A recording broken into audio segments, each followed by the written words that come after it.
सांग्रां जा बिलो हाखरफोराव ना सारनाय आरो हमनायनिफ्राय सांग्रां जा।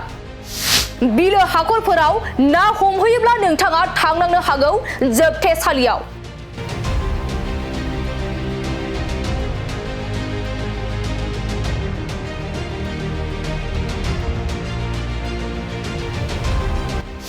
नंगौ, बिटिआर ना बिफाना मोनसे गोनांथार फोसावथाय फोसावदों। आसाम ना आयेन 1953 धारा बायदियै 1 एप्रिलनिफ्राय 15 जुलाइसिम हाखर हाला आरो बिलोफोराव ना हमनाय आरो सारनायखौ बन्द खालामनो थाखाय बिथोन होदों बिटिआर ना बिफाना।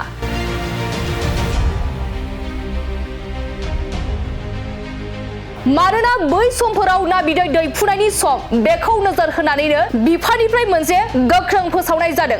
बिनिखायनो आसाम रायजोनि सिङाव थानाय जोंनि बडलेण्ड हालामाव मोनफ्लेबाय थाग्रा नाखौ रैखाथि आरो थोजासे ना बांहोनांगौनि थाखाय ना हमनाय आरो सारनायखौ बन्द खालामनो बिथोन फोसावदों ना बिफाना। आरो जुदि बे होखानाय बिथोनखौ मानिना सोलियाब्ला नोंथाङा जुरिमाना होनांनायजों लोगोसे जोबथेसालियावबो थांनो गोनां जागोन।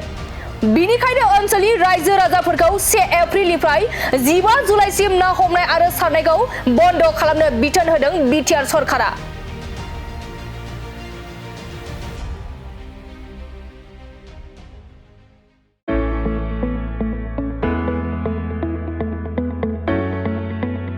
मोनसे गोजोनथाव खौरां।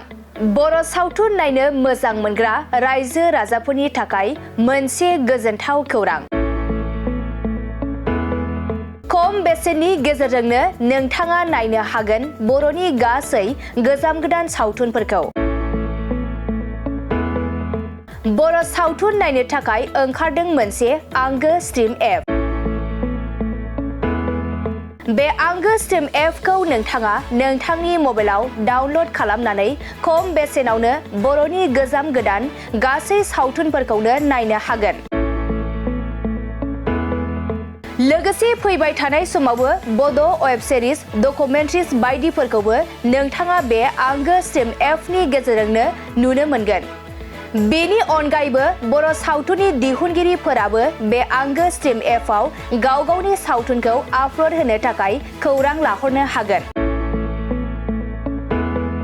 आरो जाय बिथांमोननि सावथुनफोरा इउटुबाव पाब्लिश जायाखै बिथांमोनाबो बे एपआव आपल'ड होनो थाखाय खौरां लाहरनो हागोन। बिनिखायनो बर' सावथुननि दिहुनगिरि बिथांमोनहा गाव गावनि सावथुनखौ बे आंगो स्ट्रिम एपआव आपल'ड होनो गोसो दंब्ला नैबे 7086320938 जानबुं नम्बराव खौरां लाहरनो हागोन।